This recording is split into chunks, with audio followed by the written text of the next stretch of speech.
자, 안녕하십니까. 이어서 제2절 이 모집단 표준편차가 알려져 있지 않은 경우죠. 그죠? 자, 이 모집단 표준편차가 알려져 있는 경우는 거의 없으니까. 자, 2절에 이 모집단 표준편차가 알려져 있지 않는 경우에 대해서 보다 좀 주의 깊게 학습을 하셔야 될 것 같습니다. 자, 이렇게 이 모집단 표준편차가 알려져 있지 않는 경우에는 이 정규 분포가 아닌 다른 분포 곡선들을 이제 활용하게 되는데, 즉, T분포라는 것을 이제 사용하게 되는 것이죠. 자, 이렇게 T분포를 이용하게 되면 이 오차의 한계들이 좀 증가하는 특성을 좀 보이고 있습니다. 자, 이런 T분포라고 하는 것은 윌리엄 고셋이 스튜던트라는 가명으로 20세기 초에 발표한 이 확률 분포로서 이 모집단 표준편차가 알려져 있지 않은 경우에 이 정규 분포 대신 이제 사용을 하고 있습니다. 자, 만약 이 신뢰 수준이 같다면 이 t-값은 자, t분포를 통해 측정된 이 t-value, t-값들은 정규분포를 통해 측정된 z-value, 즉 z-값보다 커지게 되는데, 자, t분포 곡선은 우리 뒤에서 이제 그림 7-4를 볼 텐데, 이 그림 7-4와 같이 이 끝부분이 이보다 통통한 이 정규분포 곡선이라고 할 수 있습니다. 자, 이 그림 7-4를 보시면 이 정규분포 곡선에 비해 T분포 곡선이 보다 좀 완만하게 좀 넓게 퍼져 있는 걸 볼 수가 있죠. 그죠? 자, 이런 이 T분포 곡선의 경우에는 일정한 특징들을 좀 가지고 있는데, 자, 예를 들어 이 표본의 크기가 이제 커지면 커질수록 이 분포의 형태가 중앙 쪽으로 좀 밀집하게 된다고 합니다. 자, 표본의 크기가 또 이 120개입니다. 이 120개 이상이 되면 이 t값은 자유도와 관계없이 이 z값과 거의 같은 값을 이제 가지게 되기 때문에, 자, 이런 경우에는 이 t분포는 이 정규분포와 거의 같은 형태를 이제 보인다고 봐도 무방하다는 것이죠. 자, 그래서 이 신뢰 구간을 결정하는 이 공식도 역시 앞에서 봤던 내용과 거의 동일한 걸 이제 알 수가 있고요. 대신 이제 Z 값이 아니라 T 값으로 바뀌는 것이죠. 그죠? 자, 앞으로 이제 통계적 분석 과정에서는 이제 정규 분포는 거의 이제 사용하지 않을 것입니다. 그리고 이제 T 분포가 그 역할을 이제 대신하게 되고요. 이 정규 분포가 들어갈 수 있는 위치에 이제 T 분포가 들어가게 되고, t값 대신 z값을 이제 사용하게 될 것 같습니다. 자, 관련해서 예제 7-2를 한번 풀어보겠습니다. 자, A시의 시청인데 이 종합복지대책의 일환으로 일정 지역 내 4인 가족 연평균 소득이 이제 550만 원에 미달을 할 경우에, 자, 지역 개발 지원 대책으로 매년 일정액의 개발 보조금을 지원해 주고자 한다고 합니다. 자, 이를 위해서 이 무작위로 4인 가족 10가구를 추출해서 이들의 평균 소득을 조사한 결과 다음과 같은 자료를 이제 수집할 수 있었다고 합니다. 자, 평균 소득이죠. 그죠? 10가구에. 자, 590만 원부터 뭐 630만 원까지 여러 다양하게 있는 걸 볼 수가 있고요. 자, 풀이를 보시면 이 평균 소득이 이 정규 분포를 이룬다는 가정하에 이 평균 소득의 95% 신뢰 구간을 설정하게 되고, 자, 이를 근거로 해서 이 개발 보조금의 지원 여부를 결정하면 될 것 같습니다. 자, 먼저 10개의 관측치를 이용해서 이 표본의 평균과 자, 표준 편차를 먼저 계산해야 되겠죠. 그죠? 자, 표본 평균은 우리 개별 관측치의 값들을 다 합한 다음에 관측치의 수의 합으로 나눠서 계산을 했었죠. 과거에. 자, 그래서 이 표본의 평균 값은 619만 원이 됩니다. 자, 이 표준 편차를 계산하기 전에 일단 분산을 계산해 보면, 이 분산이라고 하는 것은 이 표본 평균 값의 개별 관측치와의 차이를 제곱한 다음에 모두 합하고, 그 다음에 이 표본이다 보니까 자유도로 나눠서 이 분산을 계산했었죠, 과거에. 자, 그래서 이제 분산은, 이 표본의 분산은 987.7778만 원 이렇게 나옵니다. 자, 여기서 이제 루트를 씌우면 이 표준 편차로 이제 바뀌는데, 자, 표준 편차는 31.42893만 원 이렇게 나옵니다. 자, 이렇게 이제 표본 분포의 표준 오차라고 하는 것은, 자, 이 31,42893 나누기, 자, 루트 n이었죠. 루트 n 표준 오차는. 자, 루트 n이니까 n은 10이니까 10으로 나눠주면 루트 10으로 나눠주면 자, 9.9387만 원 이렇게 나올 것 같습니다. 자, 그래서 이 표 7-를 보시면 자, 신뢰 수준이 95%일 때 이 t값은 2.262로 이제 관찰이 되죠. 그죠? 자, 확인해 보시고 4인 가족의 평균 소득에 대한 이 95% 신뢰 구간은 그래서 619만 원을 기준으로 해서 자, 이 t값 2.262 곱하기 표준오차 자, 9.9387을 가감해 주면 그 사이 어딘가에서 이 자, 모집단 평균 소득이 결정된다는 것이죠. 즉, 이 95%의 신뢰도로 자, 미지의 모집단 이 평균 소득이 자, 596.52만원과 641.48만원 사이에 있다고 추정할 수 있습니다. 자, 그림 7-5를 보시면 엑셀을 이용한 t값을 계산하는 방식에 대해서 소개를 하고 있습니다. 자, 한번 확인해 보시고요.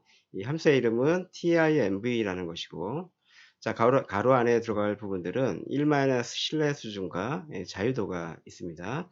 그래서 앞에서 우리 신뢰 수준을 95%로 이제 파악을 했기 때문에, 자, 1- 신뢰 수준은 0.05가 되겠죠. 그죠?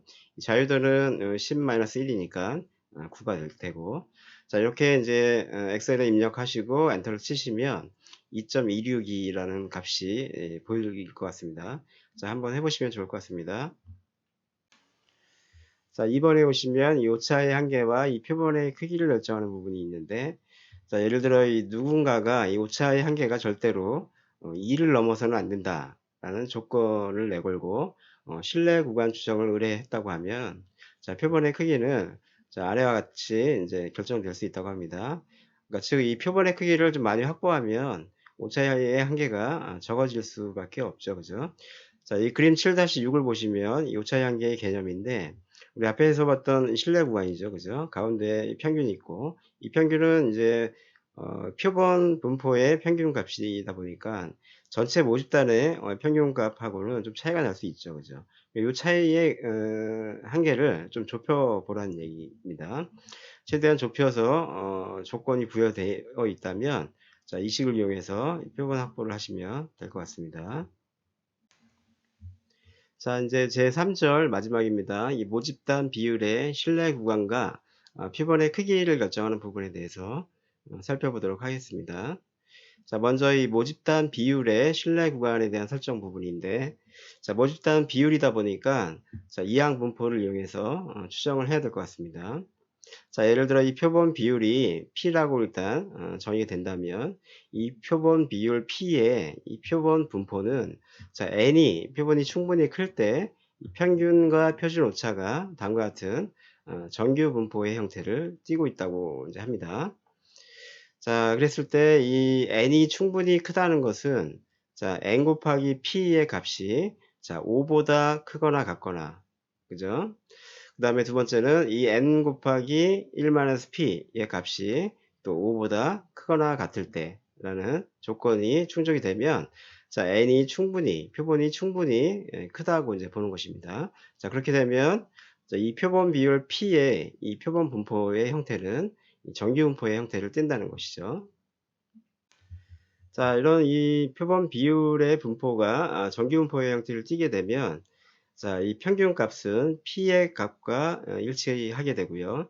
이 표준 편차의 값들은 자, P 곱하기 1-P를 표본 이 N으로 나눠주고 루트를 씌운 값과 동일하다고 이제 보는 것이죠. 자, 그랬을 때 이 모집단 비율의 신뢰 구간들을 설정해 보면 자, 이 표본 비율을 기준으로 해서 자, Z가 곱하기 이 표본 비율의 표준 편차 그죠? 를 곱해준 값을 플러스 마이너스 해준 그 사이 어딘가에 이 모집단 비율의 평균 값이 위치해 있을 것 같습니다. 자, 관련해서 이제 예제 7-5를 보겠습니다. 자, A자동차 회사인데 이 주력 상품으로 판매하고 있는 이 경차의 첫 3년간 고장 비율이죠. 그죠? 비율. 자, 비율을 조사하기 위해 이 경차 소유자 400명을 400명 이게 n입니다. n 표본.